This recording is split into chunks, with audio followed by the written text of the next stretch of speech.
Assumption 5 has it that the square in the Vitruvian man schematic was drawn to metaphorically represent the physical realm of our existence for the following 3 reasons. 1, given that the man makes connection with the perimeter of the square with both his hands and feet in the more physically orderly T pose or Christ pose. 2, given that the dimensions for the perimeter of a square, as noted originally by, I guess, Vitruvius, the ancient Roman architect around the time of Christ, notice that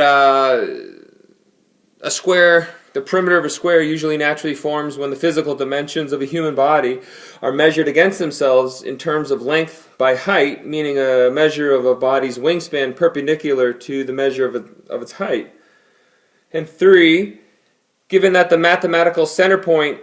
of the square within the Vitruvian man schematic is the man's reproductive organ, which is considered to offer evidence for this theory, given that the man, so, again, symmetry and balance, where, the middle of it, of the square, representative of the physical realm, is the reproductive organ. And this is considered evidence that this theory, that this has been identified correctly, because historically, much of the time, men have been identified as being physically led by this organ as a center point, or engine, for lack of a better term, for their conscious patterns of thought in the conscious physical realm. Not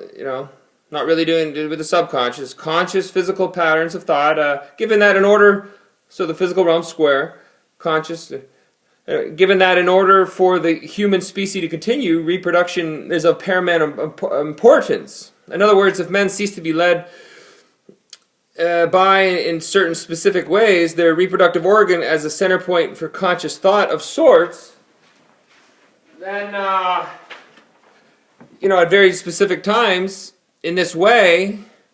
that this theory argues, then no more physical reproduction would occur and the human species would cease to exist at least